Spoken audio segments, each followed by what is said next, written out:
And we're back to Dungreed for Chapter 2. Chapter 1 was, well, beating the game.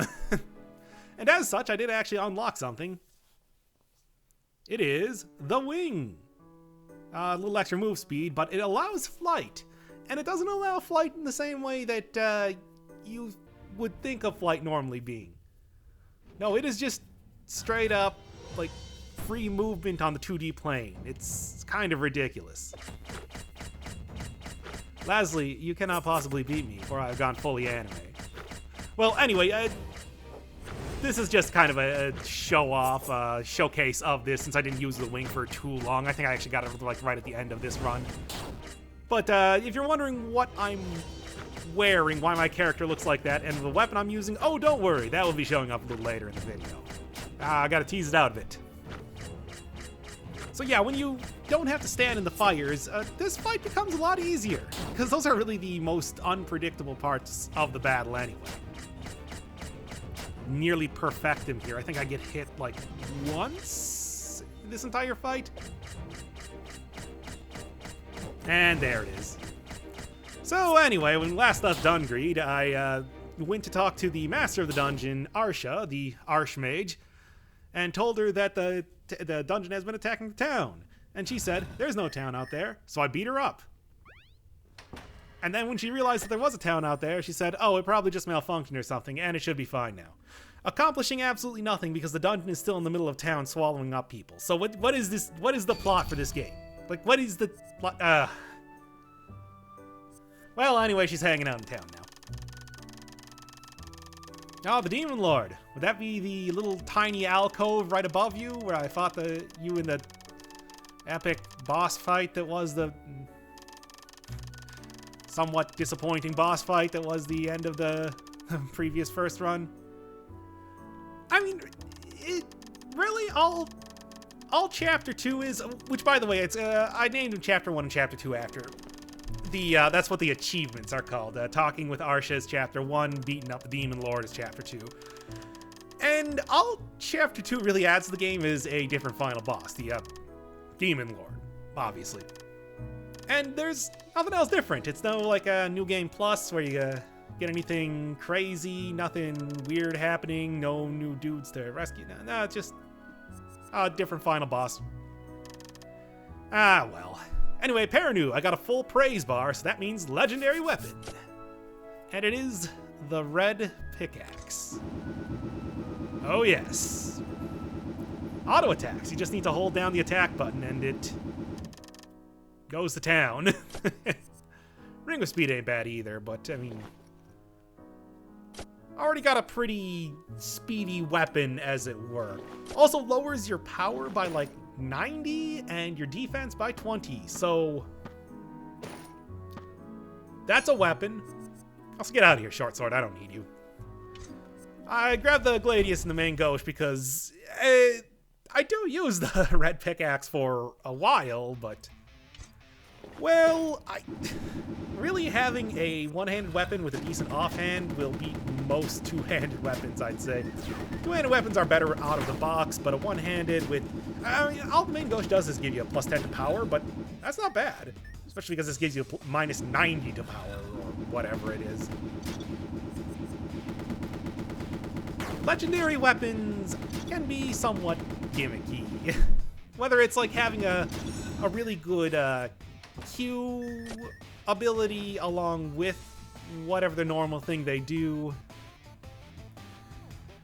or like you raise, you know, a super slow moving weapon that has a particularly high amount of damage that it does, like your Savage Axe that Tunok uses.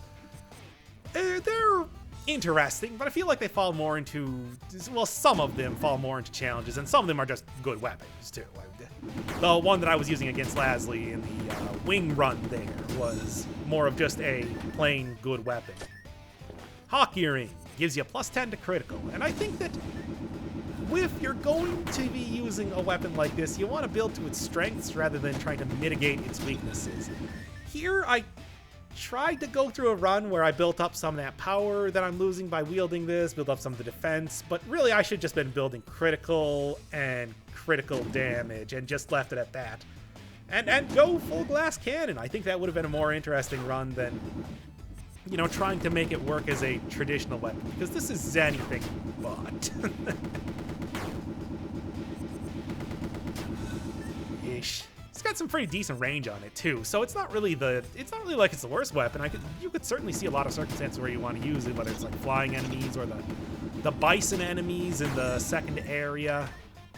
Well, regardless, the big goal of these runs is to not use the longbow the entire, not the longbow, the long staff the entire time, because long staffs are cool. You know, they give you constant damage when you're physically near an enemy.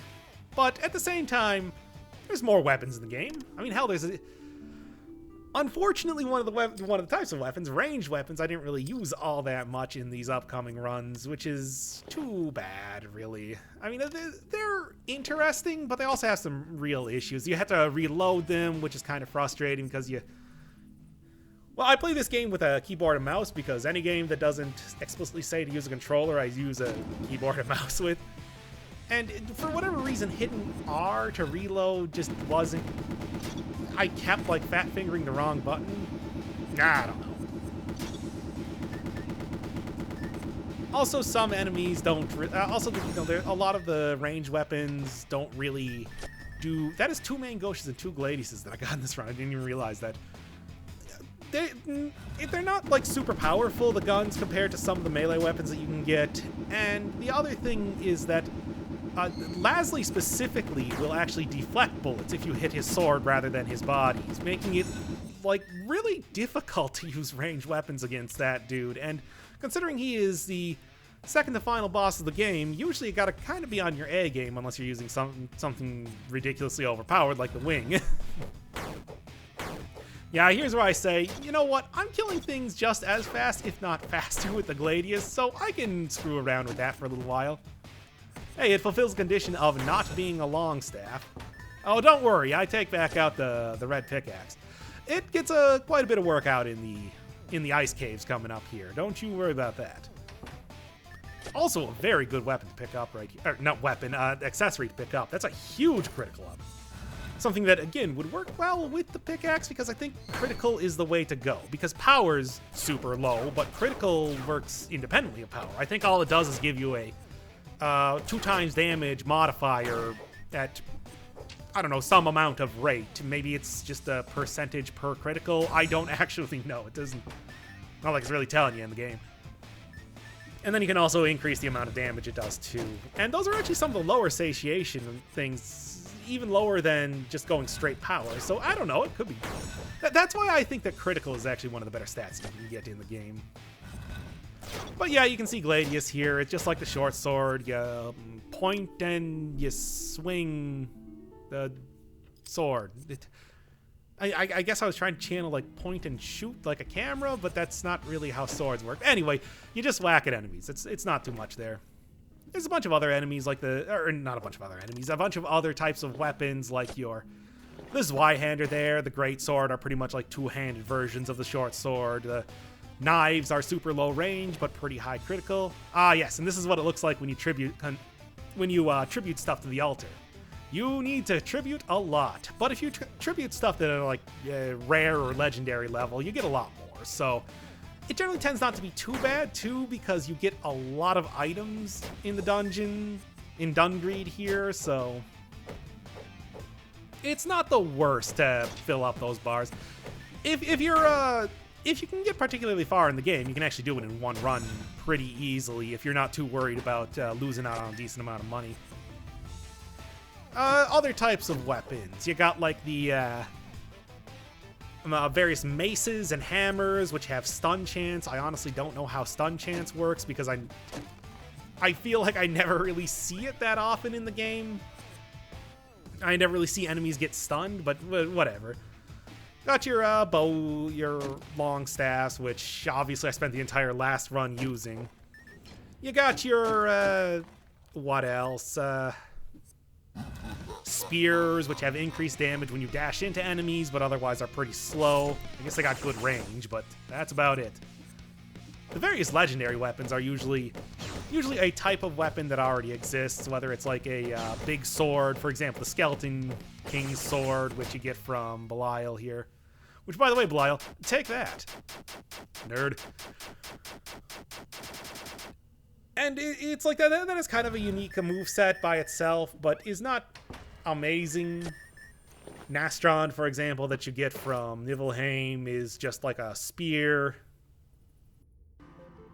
And there is the entire class of ranged weapons that I didn't use enough. I did actually have a pretty decent run with the Bounty Hunter weapon, which you reload by dashing and fires as fast as you click down your button. It's neat, but I also for some reason didn't record that, so I couldn't mix it in with some of the footage of the other various runs here. Too bad. I think I ended up just dying to Lasley anyway, because you deflect shots. Soul Calibur's powerful, what can I say? You know, I'll say this. This is supposed to be a dungeon. Like, why is there an ice cave and a magma land and everything? I guess the idea is that also holding in the Demon Lord here, was it also supposed to... Is this just like a giant prison or something? Like, there's no reason why you would have a big, you know, living dungeon that evidently swallows people up, sometimes of its own accord, unless there's like a reason that you want to put everything in here, and I don't think it's for funzos, for adventurers. I don't know, it's weird. I mean, I guess you can kind of like think of that, like, most of the enemies in here seem to be of some sort of like immortal or like near godlike powers, whether it's super powerful ice witches, some kind of crazy skeleton men. I guess, like, robots? Well, Fiat specifically says that he's from a different world, so maybe that's like, it's just some sort of interdimensional jail. And like Tunok isn't like an immortal dude, but maybe he just is the title of whoever is currently leading the Lizardmen. I think the description for the Savage Axe was who could possibly guess that the Lizardmen would band together? So they just took an entire army and imprisoned them in the dungeon. Or maybe I'm just looking for plot where there is none, because, come on, there's really none. Oh yeah, I didn't mention scimitars. Scimitars give you increased movement speed. I don't think increased movement speed is worth it in a lot of cases.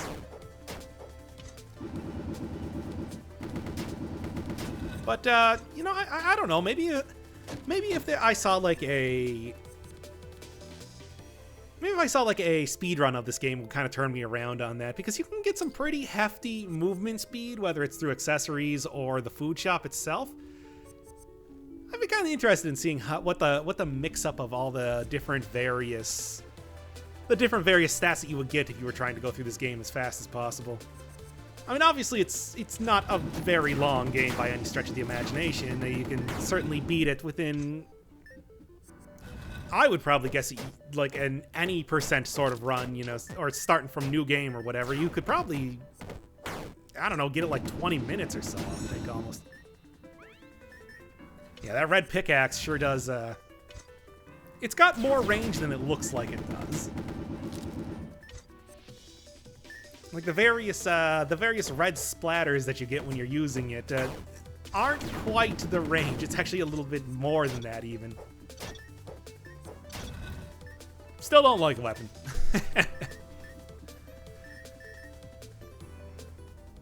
But yeah, other than getting a bunch of just ludicrous speed, or ludicrous movement speed, I don't really see, and I guess you would build dashing entirely. I don't know. I think that there's definitely, certainly once I rescue one of the other NPCs in the game that I did not do so before because I skipped Magma Land. There are some interesting challenges you can do with the game too. Especially after you, well, let's say get something after beating Lasley a few times. I'll get to that later, though. Certainly more to be said on that.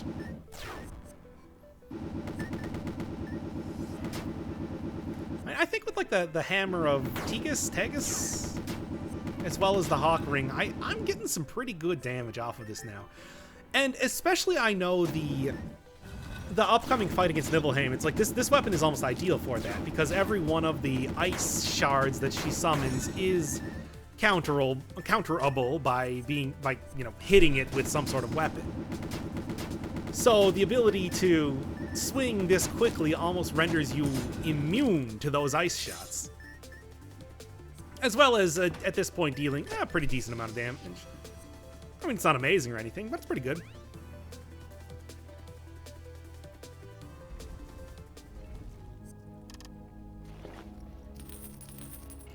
Yeah, I think that... Yeah, you can see the stats there just manually changing. It is not what you have equipped in your offhand, it's what you have currently equipped that makes all the difference. And that is maybe not the best, but it's also not the worst either. Because in some ways you kind of like to have those off stats, but in other ways, I don't know. I think it's probably best that if you have a bunch of negative stats, then you don't get that stacked on just because you're holding it in your offhand. Who knows? Oh yeah, in the last episode, the satiation really reminded me a lot of a game that I couldn't think of. It's The World Ends With You, which had a very similar sort of, like, you get stats doing that. Oh yeah, just wrecking her. Jeez. Yeah, you get stats in that game, but rather than having it be, beating a bunch of enemies or whatever to reduce your satiation, what it was real world time.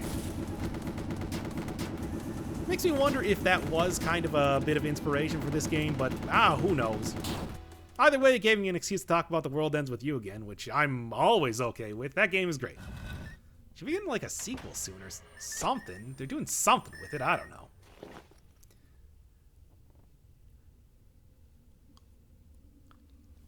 I suppose we'll see when the time comes. Maybe by the time it comes out, I'll finally be able to afford a Switch. Oh, and I did not actually finish this run, so let's just cut to the chase here. Tunok just... For being, like, maybe one of the least threatening bosses, he still just beat the absolute crap out of me when I was wielding this weapon. It's, downright embarrassing, to say the least. You can also see I didn't really pick up much for items past the last point anyway, so there's not like too much you're missing. However, I did get to level 30, which the fact that I wasn't at level 30 before surprises me even right now. I mean, like, what the hell, man? So, different run. Brought in one of the hammers. I think this is the Dwarven Hammer or something like... It's a legendary hammer. It's a hammer. Does a good amount of damage. It's only one-handed, so I can have, like, a little main gauche there. Does good damage, but there's not... I mean, it's not anything particularly special. It's supposed to do... your stun damage, but I don't know. Stun damage is also... Again, I do not understand exactly how that works at all. I mean, I've seen it. Obviously, the enemies get the little cartoon stars above their head and they're knocked out and can't move for a little bit, but that doesn't seem all that... That doesn't seem like something you'd want to build an entire weapon class around. Here's where I get confused and don't really understand, hey, where's that last enemy? It's below you. It's a dog. I'd say there's one enemy that killed me more often in the early game, or at least when I was first starting out the game. It's those dogs. What you really got to learn is that those dogs will jump at you, and if you can't kill them before they jump at you, you should let them jump at you, and then kill them. Like, don't try to dash around the jump because it comes suddenly, and... Suddenly. There's no warning for it, really. Yeah, and in this run, I'm going to be... Wow, two kind of rarish chests just alone. That's not common. Hence the term rare, I suppose. Anyway...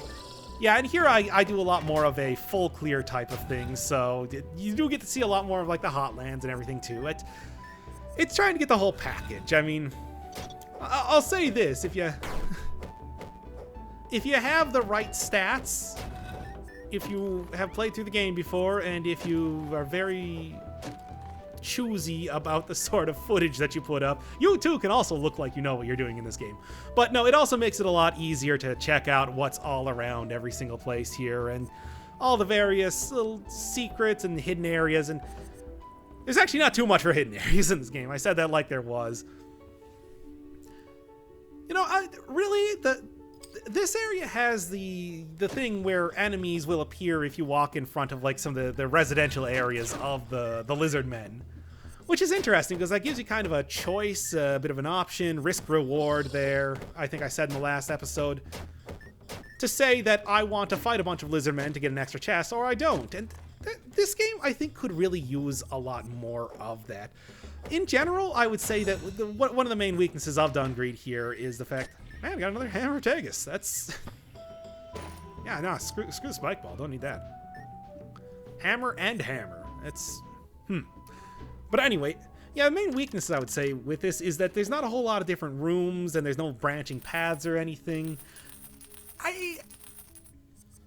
In all honesty, you probably could have just made this a pretty tight, short, Metroid style, or, well, Castlevania style, because you got the stats and everything, game, instead of, you know, doing the whole permadeath and random generation and everything, too. There's certainly nothing that would have stopped you from doing that. And I think that by not... if they... you know, doing the whole permadeath, etc. thing, they really could have played that up a little bit more by having... you know, more secret areas, more things where you choose, like, risk-reward stuff, like the various things here. Or, additionally, there could have been, like, a for real New Game Plus, rather than just the same game, but a different final boss. And I've said before, there's a lot of stuff I like with this game, but I think, ultimately, this feels like a really good template for a game. Like, in 2020, you're gonna have Dungreed 2 coming out, and it is going to be, like, the most baller game to be released that year. But, you know, Dungreed right now, pretty good still. It's just, there's a bunch of things that I feel like there could have been more of. Like I said, I would have liked to have seen more of this sort of stuff, where you can choose to spawn enemies in for extra challenge. I mean, I've certainly seen a lot of different games with the same sort of roguelite style do that, where you can, you know, choose to summon elite enemies, or have, like, mini-bosses, like I said, multiple routes, a proper New Game Plus. What else? Maybe differentiate some of the weapons up a bit more. I mean, I'm just playing amateur game designer here, but I think you can kind of see what I'm saying. A lot of really good ideas here, but I think that, boy, I'm getting a lot of those chests. I think I got, like, one in the last video? I don't know.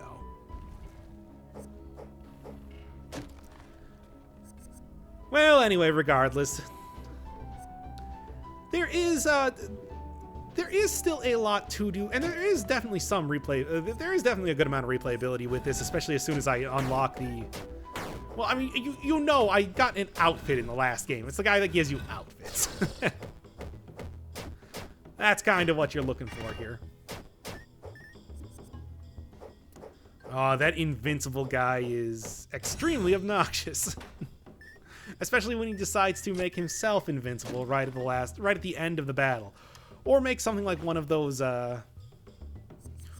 ghosts that do contact damage that you can kill in one hit normally invincible. And you're just sitting there going like, why? You're wasting everybody's time. What? Just give up the ghost, man. Come on, man.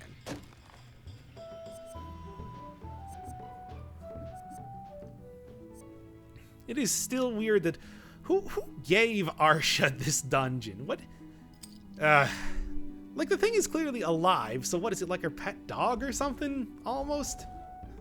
Additionally, the dungeon has a face. It's clearly living in some way. Why don't you get to fight the dungeon in this game? You'd think that the final boss of this game would have been the dungeon. And, I mean, I can tell you that the Great Demon Lord is not the dungeon. No, that's ridiculous. What are you even... Hey, managed to 360 no-scope one of the bombs in the air there. Oh, boy, am I taking a lot of dumb damage in this battle. Still somehow taking out the shield bearers. I guess that's just because I have such high critical rate. Mostly due to the Hammer Tegus there and everything. But doing surprisingly well against, I mean, like, good damage, just bad play, is what I'm saying.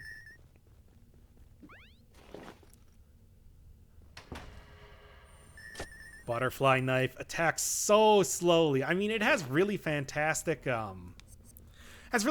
critical strikes, but you know, that doesn't really matter all that much in the grand scheme of things. And back to the Magma Land. You know, the Magma Land for real this time. Not like last time where I just kind of blew through it as fast as possible to get to Envy Rocket because I knew that I could beat him at that point. Yeah, I think I said something along the lines of that Magma Land's big deal is that the enemies are tough, but they don't have a whole lot of health in here. And I think that kind of holds true for a lot of this. For example, those imps are annoying and they will evade you a lot. Those guys right there. But they're not like super hefty on health. And as hard as it is to dodge that spray of fire, the actual skeleton summoners don't really have too much, you know, tankiness to back all that up. The same thing with some of those the Banshee type characters where they will just constantly teleport away from you. It's just an entire level filled with annoying enemies. Not difficult enemies, just annoying enemies. I think especially when I first got in here, one of the most difficult parts of this area that I think I found was the dogs. The Hellhound, Cerberus, and Orthrus. I have already forgotten the name, and somebody did actually tell me in the last video in the comments what the name of it was. Damn it. Well, anyway. Yeah, because those dogs, again, they attack without warning. And there tend to be like 2 or 3 of them. You know, when it rains, it pours. You see several of them at one time, so it's annoying. Anyway, the other thing is that the last dude to rescue here is also in this area. I hope he's not too mad that I managed to rescue the entire rest of the town and then also solve the whole dungeon incident without even finding him. It's probably fine. I mean, it's just hell. It's not that bad. Wait a second, you're telling me that it's literally the worst thing? I don't believe you. More than butterfly knife. Why am I getting so many butterfly knives? I don't know, whatever.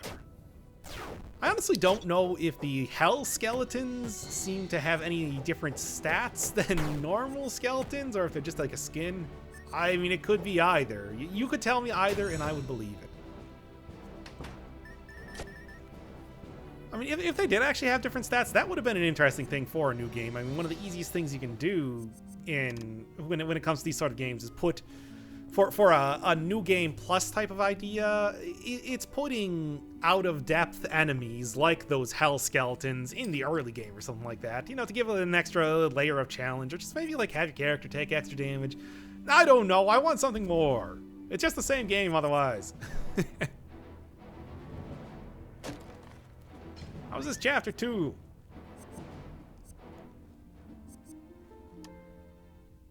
And managed to find a food shop almost immediately, so hey, that's good at least.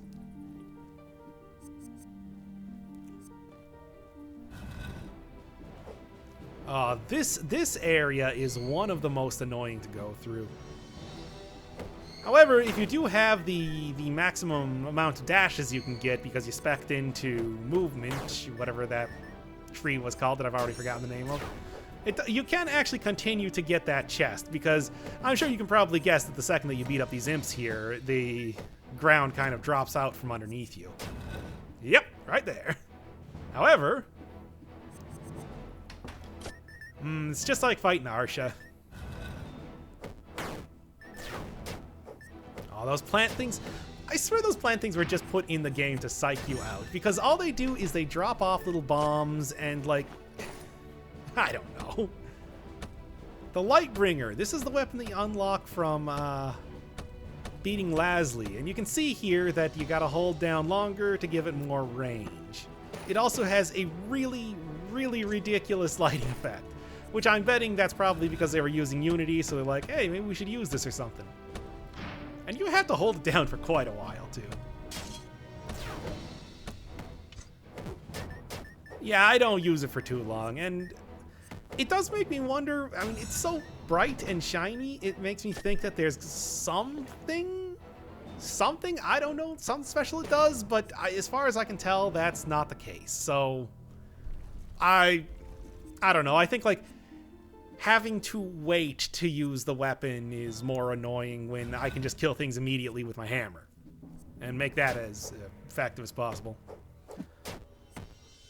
Nice seeing that tower shield almost entirely block my character, but it does give you a pretty hefty defense bonus. So it's almost worth it just for that. Like I said, the defense really caps off at about 40 or so.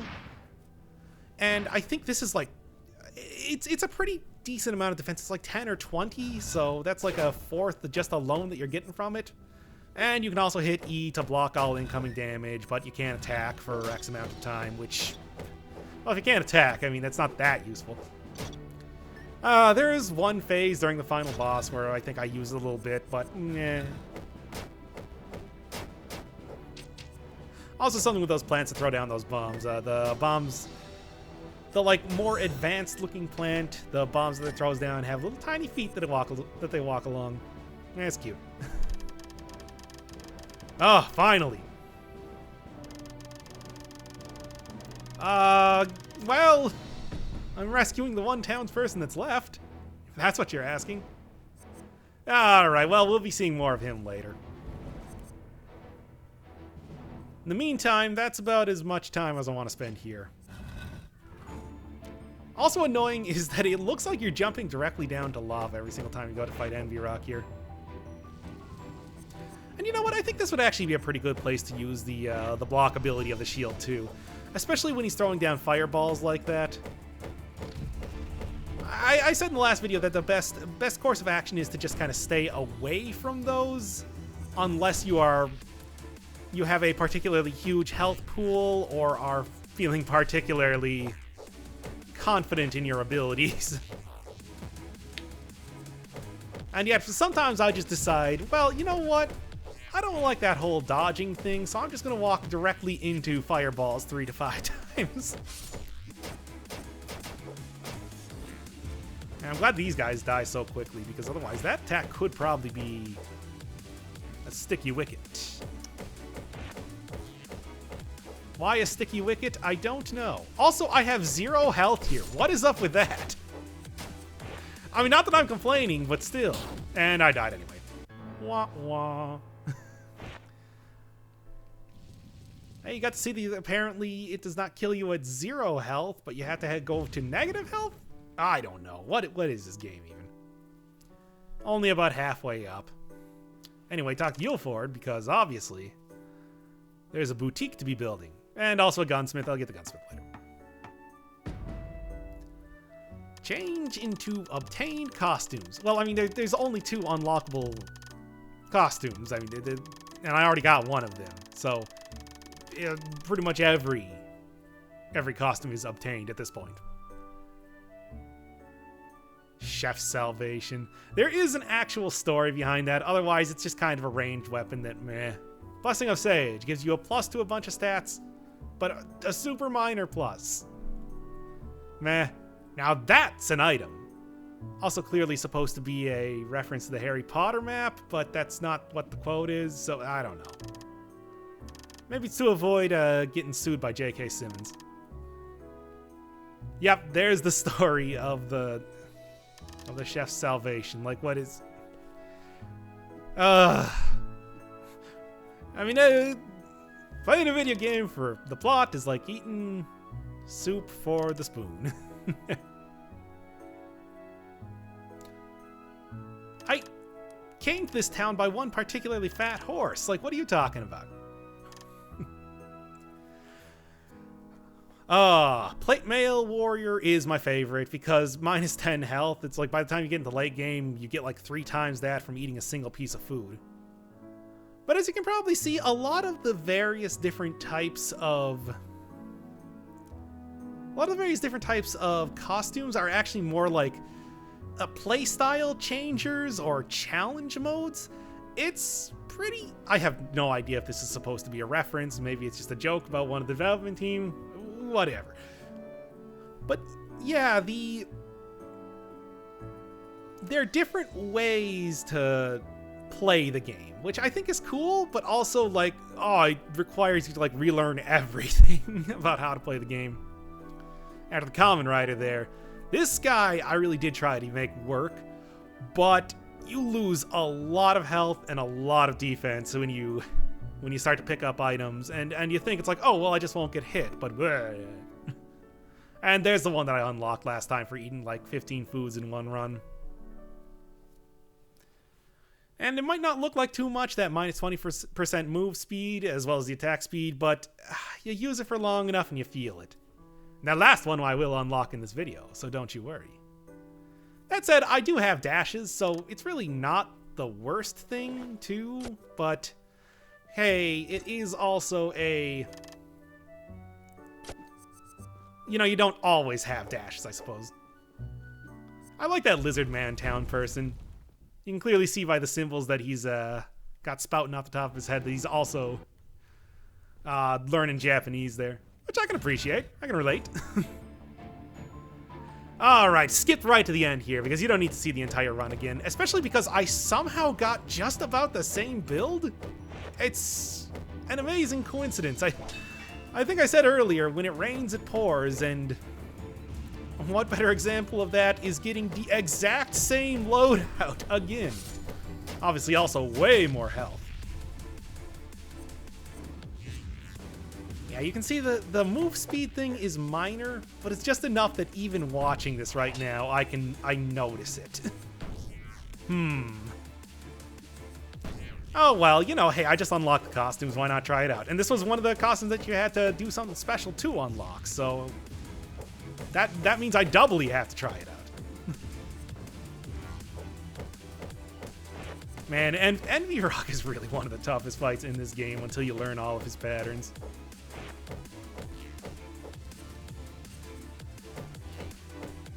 And even then, you still need to have like a bit of care along with it. Went pretty hard in this run to getting a lot of health. And I think with the inability to, well, at least the somewhat inability to move as quickly as I would like to, that was not a bad call. Especially because I buffed out a lot of my defense early on with the pickup of the shield. And there's the, what, 4th butterfly knight that I've gotten in this video? I don't know. I swear this game goes in cycles or something. Back to the forest. And again, another area that I'm going to be exploring a little bit more thoroughly now that I'm not worried about my health. Because fighting robots is bad for your health. Yeah, nice try there. It always shocks me that something so large has such a small amount of health. Like, even these little tiny spider robots take more hits than that huge aircraft carrier type of robot up there. Robot dog. Works the exact same as normal dogs, except it's a robot. Does that make it better? Worse? Well, I suppose that's in the eye of the beholder. The Dungeons and Dragons Game Boy Advance game. Also, never really got why the turrets have little eyes on them. I mean, is that strictly necessary? Apparently, because they got the eyes. Who knows? And for some reason, the last wave of this room just, like, nothing. I don't know. And this enemy here, I alluded to last time, but for some reason I didn't actually fight. This dragon is surprisingly difficult, because as you see, as he swoops at you, leaves down a bunch of these like lightning balls, which all home in on you. If you don't have the ability to be invincible while dashing, it's kind of a rough fight against that guy, I would almost say. Though thankfully I do have the ability to be invincible while dashing, as well as good defense and a pretty enormous amount of health to back that all up. Oh, and I did manage to grab the the full mapping too, the Harry Potter map. So that's something that's not super important. I mean, it has no real battle advantage, but it does allow you to go find like the Croc's shop as well as the food shop immediately, or see if you're heading the right direction if you're just trying to book it out of the level. So speed running type of weapon, I suppose you could say. Not really one that you would use for if you're doing full clears of the areas. It's not nearly as important. Yeah, no, that was the last video. I don't need no more batons.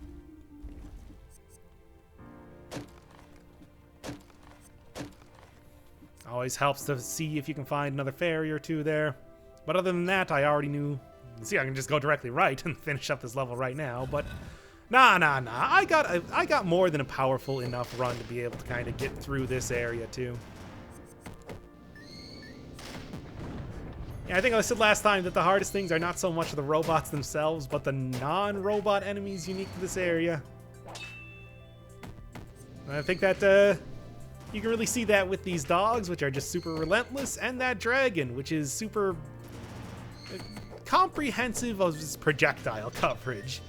Because he spits out a lot of those electric balls, and they all do home in on you, so I don't know.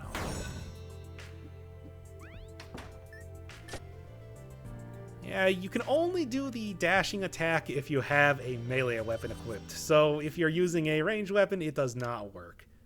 Which I don't really see why that's entirely necessary.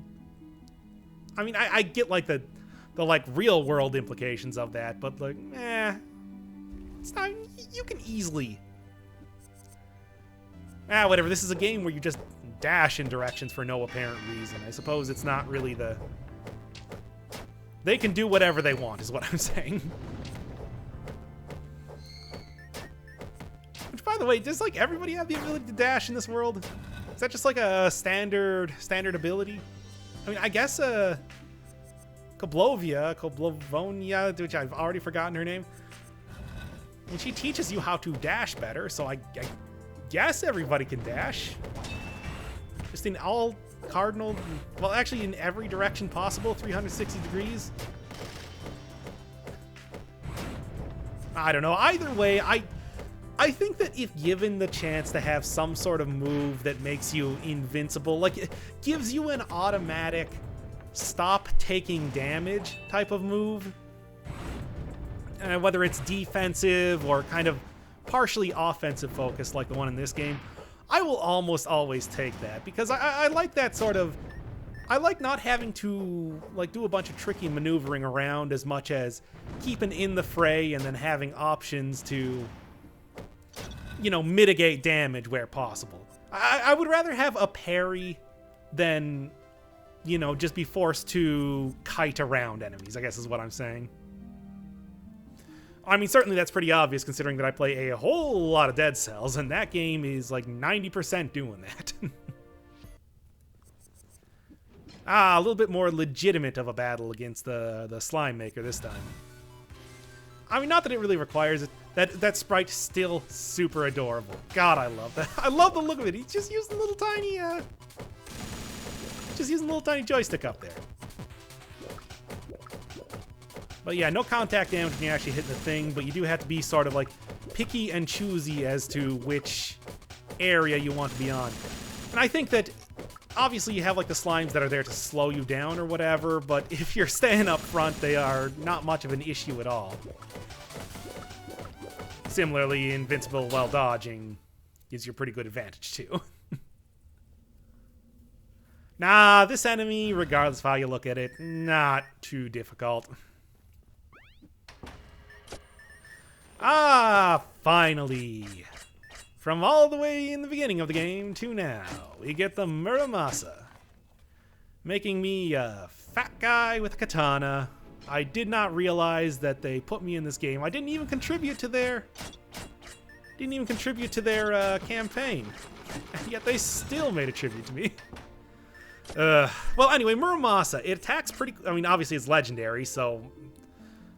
And it's not one of the gimmicky type of legendary weapons. It just attacks quickly, has really high critical damage. It has this cool Q where you shoot out a bunch of shurikens for a decent amount of range damage.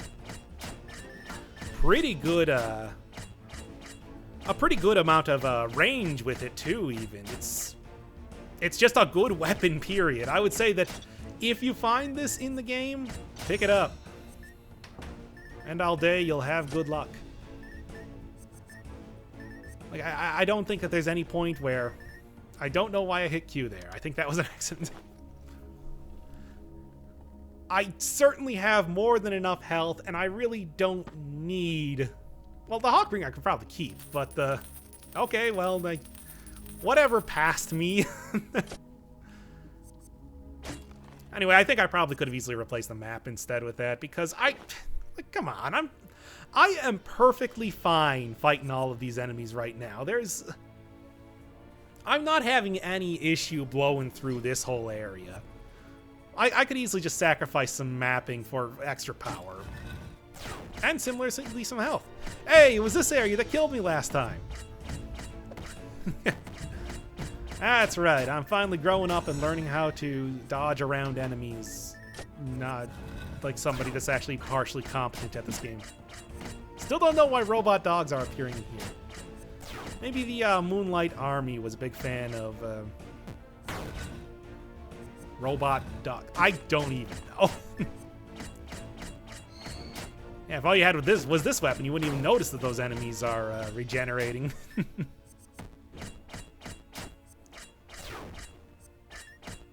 Oh, right. You got the Necromancer up here. Yeah, I think it's a plus 15 critical modifier that you just get by holding on to this weapon alone. And I've already been building up quite a bit of critical along with that, so... It's pretty... So I'm dealing out critical hits pretty often, especially with how quickly I'm attacking. Surprisingly good is, I suppose, how I would say. For not building for this weapon at all, it's surprisingly fitting into my build well. Still does not really help if I dodge directly into enemy attacks, but you know, that's a video game for you. If I nailed her with every single one of those shurikens, she would have been down easily.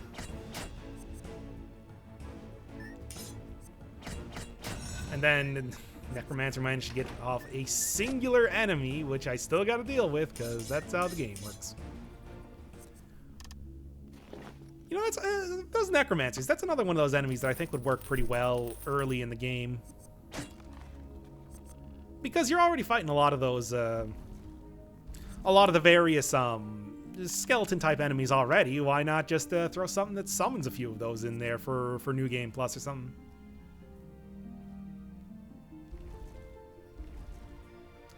Yeah, the big goal there was to get over to Croc so I could sell some stuff and maybe afford some more food, but whatever. Can always just fight through everything else. I did lose a decent amount of defense by dropping the tower shield, because the Muramasa here is actually a two-handed weapon. But if I can get... I still have a huge pool of health, so if I can just get that refilled for the most part, whether it's, well, finding a lucky fairy there, certainly, but also getting to the shop, lowering my satiation enough to get to the shop a few times, or to get to the shop to get a couple of the healing items, that would be, like, just as good as having a bunch of extra defense. Yep, minus 2 more satiation just for walking into that room, so, hey. And obviously food does also scale up with how late you get into the game, so you are paying a pretty penny for some of this healing as you get down to it. Either way, you already saw the fight with Lasley with the Muramasa the first time, so how about see it for, well, not as powerful of a run. I don't even know why I'm showing this one again. I like this fight, I guess. Just kind of a cool fight. It looks cool. I like his look, even though the eye on the sword does kind of look like it's a banner that he put on the back, like it's a flag or something. And of course, he's sitting down there in the fire because he doesn't get harmed by it. Meh.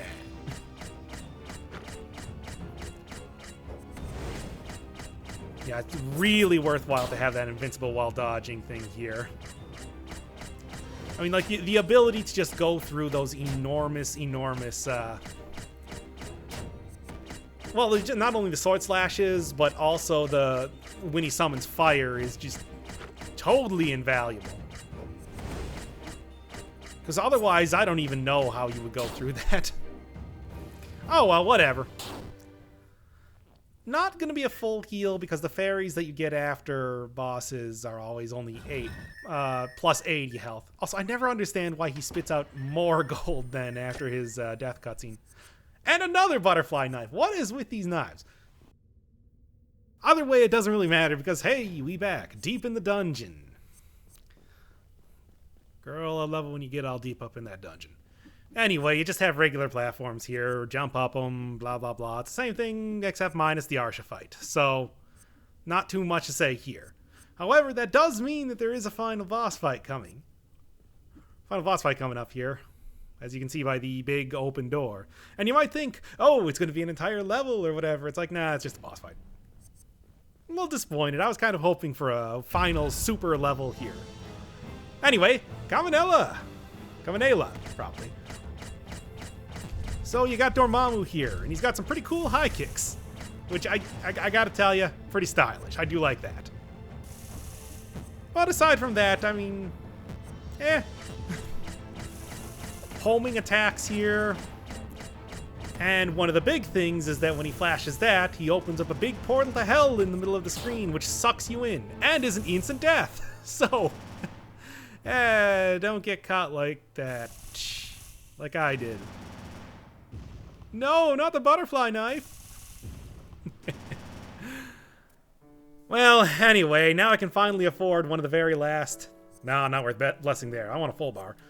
But now I can finally open up one of the last buildings to construct here. Fiat's thing. Weapons from his world, an alternate land, where there are weapons. Well, guns. Anyway... The dungeon has dimension hopping powers, but like, let's just ignore that or whatever. Anyway, yeah, police shield. I would probably prefer the tower shield in a lot of ways. Bounty hunter, super cool gun. Really like it. It shoot as fast as you can and just dash to reload. It's great. Magnum, same thing. It's just a not as good. Some kind of robot girl. I guess it's fine. The AK-77. Tana. That one's actually really good. The protective shield is kind of like a... In the Binding of Isaac, you got the item, the Holy Mantle, and it pretty much means that as long as you don't get hit too many times in a room, you can, like, stay at full health forever. Flamethrower, super good weapon. And I actually do use Tana coming up here, too, so... worth... I'll probably talk about that more in a second, then. Grenade. I don't know. So I thought Ocelots would use. Lightsaber, now that's a good weapon. Ignores defense is not all that useful to, though. Jetpack, obviously not nearly as good unless you're looking at the... Oh, yes, this is where I get the last outfit. But yeah, jetpack's not as good considering you got, the wing around here. So here's one more Lasley kill because I just cannot get enough of killing this guy, apparently. Well, it doesn't really matter. I kind of skipped to the end here anyway.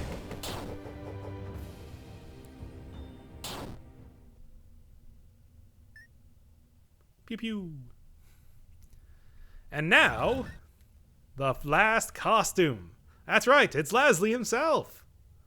Oh no. Or, oh yes, I suppose, if you really wanted to play as that guy.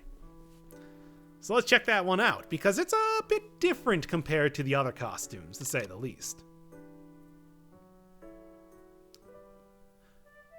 Puts you at a singular HP, and you can be revived twice. You get a huge power-up, but that's not really worth it. But I mean, even then, it's not just that, because you also get his signature sword. The Elema, I think it's called? Devil Sword. So, interesting. I don't know, man. You can see up in the upper left corner there, 1 HP. 1. Well, you can revive twice, making it totally worth it. Yeah. And it did say that it's fixed at 1. So no raising it through the shop, I guess. I don't know. That's a bit hardcore for me. I'm gonna go with traditional adventurer, man. And indeed, all the way back up to Convanella's place.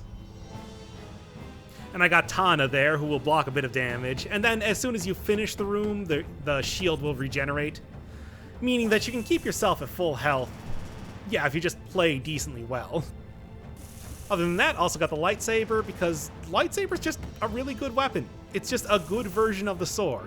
It also ignores defense, but that doesn't really matter too much unless you're fighting a bunch of, like, the lizard shield bearers or whatever.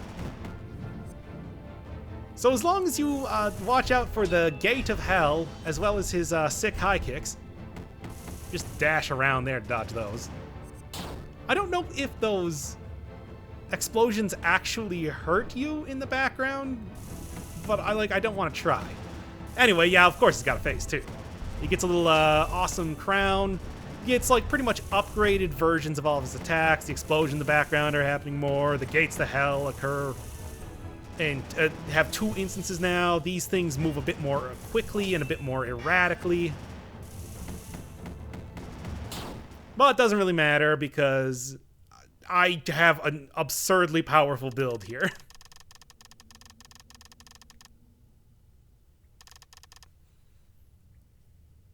Yeah, I'm sure.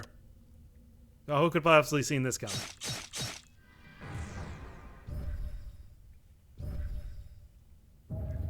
And that's how Marble Madness was born. And one last swipe there, just out of spite. Hooray, I guess.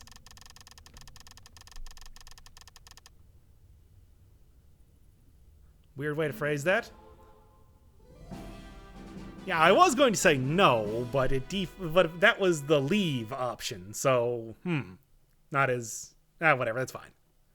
Also, you can see it says Convanella killed there, which I don't think that's not the same thing.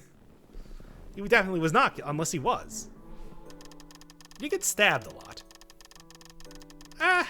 It was alright.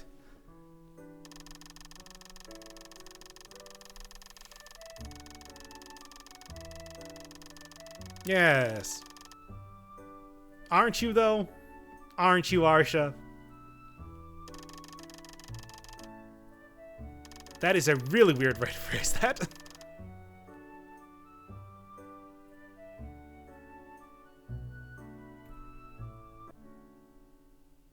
What did that last line? I don't know. Whatever, anyway. So, yeah, you got the old credits again. Same thing as last time. Second verse, same as the first. But I'm sure you're probably asking, so, can you go and fight him again? What happens if you go and fight him again? What if you say that no, you don't want to leave? Well, those are all very, very good questions, and will be answered, right now?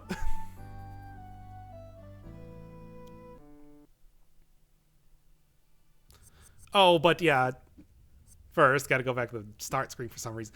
Anyway, yeah, this is what happens if you come here a second time. You can see that there's a little bit more sealing off, and you also get a prompt. Yeah, sure, why not? Well, no, I mean, yeah, I declined first to see if anything would happen, but, like, you know, like, what else are you gonna do here? I already got this place. Anyway, same battle as last time, and again, much like getting the Dwarven Hammer a second time, I managed to have the exact same build as I had last time again. I don't... Oh, this game is weird in its generation sometimes, or maybe I'm just particularly lucky. Well, who knows. Anyway, same exact battle, nothing different at all. He doesn't have his spiel this time, though, when he tries to talk about fulfilling his destiny.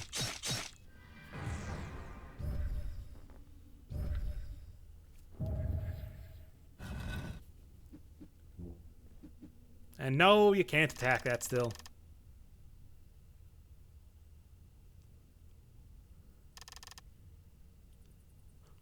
Hey, don't tell me what to do, Arsha. I'll fight the Demon Lord as much as I want. Yeah, there... I tried to figure out something else to do. There's nothing else to do here. You can't leave or try to refight him or try to, like, kill Arsha and then kill the Demon Lord for real and take Dungreed for yourself and rule the world. But no, there's nothing. However, you do admit that I am strong, so...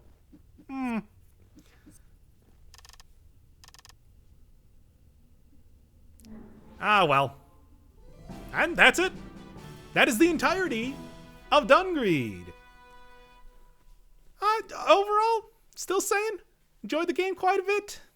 A little disappointed that there wasn't like a proper New Game Plus or anything, just one extra new boss, but what are you gonna do?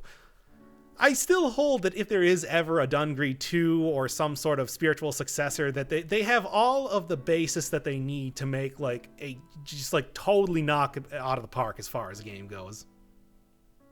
Once again, thank you for Make, and I'll just let the credits roll here, just to give these guys props one more time. Hey, why not?